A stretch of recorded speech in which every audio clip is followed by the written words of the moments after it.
Hello and welcome back to my new blog में आप सबका स्वागत है। और आज है पाम संडे। पाम संडे क्या होता है वो भी मैं अच्छे से समझाती हूँ। पाम संडे वो होता है जैसे हिंदुओं में जब राम जी अपना वनवास काट के आए थे तो दिवाली मनाया जाता है। वैसे ही जब सिख लोग के गुरु नानक देव जी जब वापस आए थे तो गुरपुरब मनाते थे। तो ऐसे ही इज़राइल में या यरूशलेम में जब यीशु मसीह वापस आ रहे थे यरूशलेम में, तो ये पाम संडे मनाया गया था। और इसके पीछे बहुत बड़ी हिस्ट्री है। तो हर कोई हिस्ट्री दिवाली की भी जानता है, गुरपुरब की भी जानता है। तो आज मैं आपको हिस्ट्री बताती हूँ पाम संडे के बारे में। ये भी बहुत इंटरेस्टिंग है, सुनना ज़रूर। तो साथ में चलते हैं। और आज पाम संडे के लिए दिन परमेश्वर के लिए मैं कुछ अपनी तरफ से डेडिकेट भी कर रही हूँ। तो बताना ज़रूर आप लोगों को कैसा लगेगा। तो चलते हैं। तो मैंने भी तैयारी कर ली है पाम संडे की, अपने परमेश्वर को ये पेंटिंग डेडिकेट करने के लिए। तो कलर वगैरह सब तैयार कर लिया है। तो बनाती हूँ और साथ में बताती हूँ पाम संडे आखिरकार मसीहियों के लिए क्यों ज़रूरी होता है।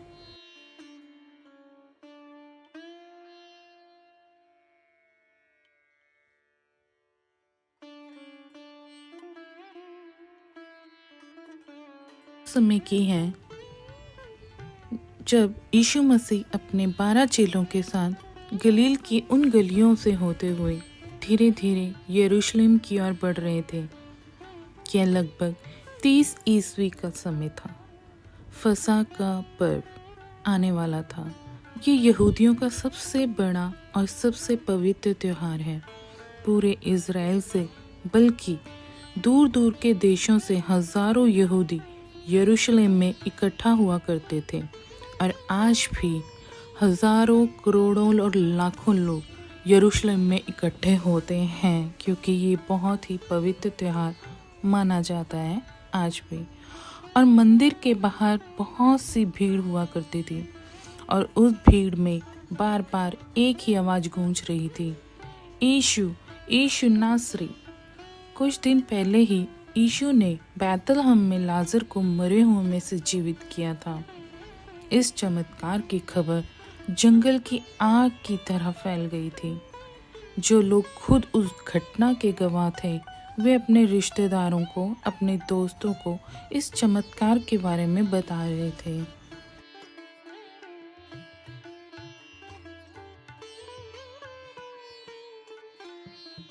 शिष्यों के साथ जैतून पहाड़ पर खड़ा था। वहाँ पास ही बैतफगे नाम का एक छोटा सा गांव था और यहीं से उसने ऐसा कुछ किया कि उसने अपने शिष्यों को चौंका दिया। उसने अपने 2 चेलों को बुलाया और एक आज्ञा दी, जो मत्ती की 2 से 3 में लिखा है। सामने के गांव में जाओ, वहां पहुंचते ही एक गधी बंधी हुई और उसके साथ बच्चा तुम्हें मिलेगा। उन्हें खोलकर मेरे पास ले आओ। यदि तुमसे कोई कुछ कहे तो कहना कि प्रभु को इनका प्रयोजन है, तब वह तुरंत उन्हें भेज देगा।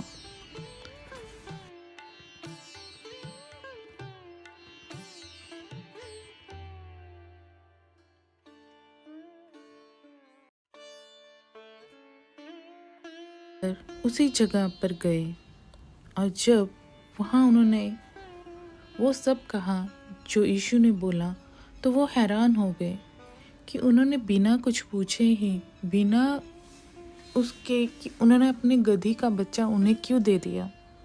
वो इसलिए क्योंकि जब यीशु पैदा हुआ था, उसके पैदा होने से 500 साल पहले जकरिया ने एक भविष्यवाणी की थी। वो भविष्यवाणी कुछ इस तरह से थी, हे सियोन बहुत ही मगन हो, हे शलेम जय जयकार कर, क्योंकि तेरा राजा तेरे पास आएगा। वे धर्मी और उद्धार पाया हुआ है। वह दीन है और गधे पर वरन गधी के बच्चे पर चढ़ा हुआ आएगा।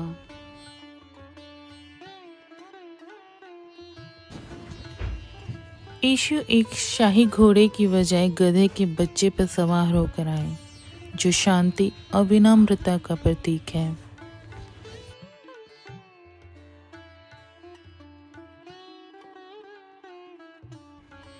पाँच सौ साल पहले नबी जकरिया ने ठीक यही बताया था और आज वो भविष्यवाणी पूरी हो रही थी। यीशु ने गधे को ही क्यों चुना? क्योंकि गधे तो राजाओं की सवारी नहीं हुआ करते थे। राजा तो घोड़ों और हाथियों पर सवार होकर आते हैं, क्योंकि घोड़े शक्ति और युद्ध के प्रतीक होते हैं। और जिस हिसाब से भविष्यवाणी की गई थी, तो उस हिसाब से लोग ये सोचते थे कि हमारा राजा आएगा जो हमारे को शांति देगा और उद्धार देगा, हमारे को इन सब बंधनों से छुड़ाएगा। पर वो तो एक गधे पे आ रहा था। यीशु कोई साधारण नबी नहीं था, वो वही मसीहा था जिसका इज़राइल सदियों से इंतजार कर रहा था।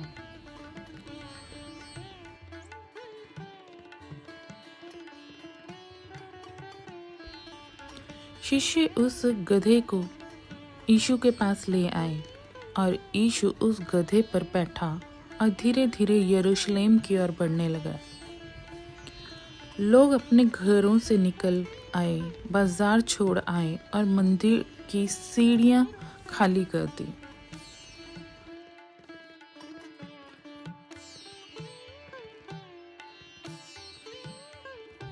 लोगों ने अपने कपड़े रास्तों पर बिछा दिए। उस समय राजाओं के स्वागत के लिए ये एक तरीका हुआ करता था, जैसे किसी शाही स्वागत के लिए लाल बगीचा बिछाया जाता है।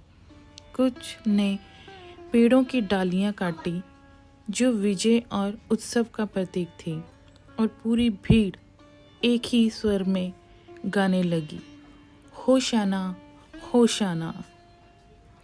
होशाना एक हिब्रू शब्द है जिसका अर्थ है, हे प्रभु कृपया बचाएं, अभी उद्धार करें या हमें बचाएं। ये वही पुकार थी जिसे इज़राइल के लोग सदियों से अपने भजनों में गाते आए थे।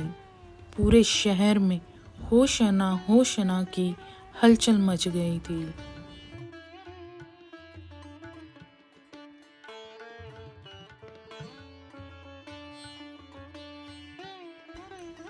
जहाँ सारी भीड़ होशाना करके अपनी खुशियाँ जता रहे थे, वहीं यीशु अंदर से उदास और दुखी था।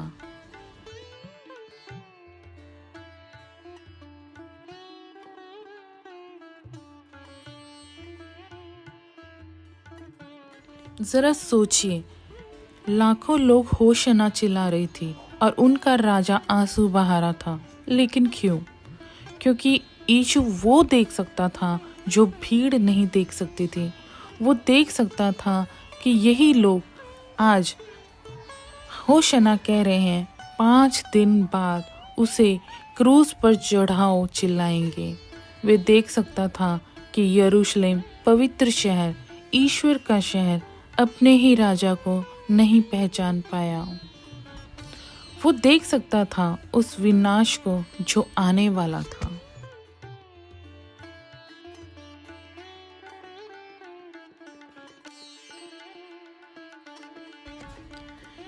दोस्तों, यीशु का रोना कोई कमजोरी नहीं थी, ये प्रेम था। एक ऐसा प्रेम जो इतना गहरा था कि शत्रु के लिए भी आंसू बहाता है। एक ऐसा प्रेम जो जानता है दूसरा व्यक्ति गलत रास्ते पर है, फिर भी उसके लिए दिल दुखता है। और यही पाम संडे का संदेश छुपा है। लेकिन यहाँ एक सवाल है, क्या वो भी जो होशाना चिल्ला रही थी सच में पहचान गई थी कि यही हमारा उद्धार है, यही हमारा राजा है? तो इसका जवाब है नहीं, क्योंकि लोग चाहते थे कि रोमी शासन से उन्हें मुक्त करें।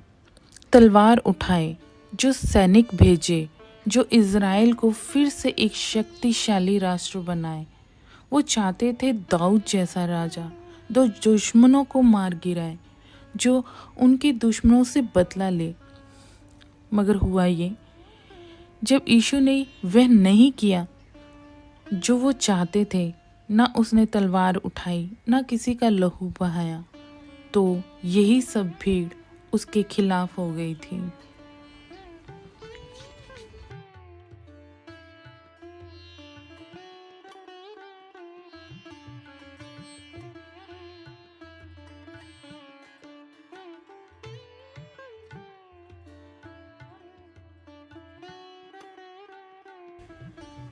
हम भी ऐसा ही कुछ करते हैं कि जैसा हम चाहते हैं परमेश्वर हमारे लिए वैसा ही करे, कि हमारी परेशानियां तुरंत दूर करे, हमारे दुश्मनों को सजा दे, हमें वो सब कुछ दे जो हम मांग रहे हैं। और जब परमेश्वर अपने तरीके से काम करता है जो हमारी समझ से बाहर होता है, तो हम निराश हो जाते हैं।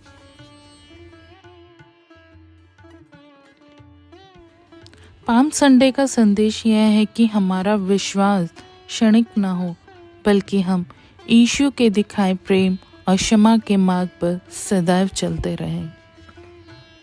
तो फ्रेंड्स, कैसी लगी आपको मेरी ये पेंटिंग? मैं आपको दिखा देती हूँ। होसाना, जिसका अर्थ मैंने आपको समझा ही दिया है। तो परमेश्वर का सिर्फ सिंपल सा और छोटा सा मैसेज है कि वो अपने दुश्मनों से भी प्रेम रखता है। परमेश्वर कहता है कि जो तुम मुझसे एक्सपेक्ट करते हो कि मैं तुम्हारे लिए करूं, जैसे कि हम ये चाहते हैं हमेशा परमेश्वर से कि वो हमारी गलतियों को नज़रअंदाज कर दे, अगर हमसे कुछ हो जाए तो वो हमें माफ़ी दे दे, हमें आगे बढ़ाए।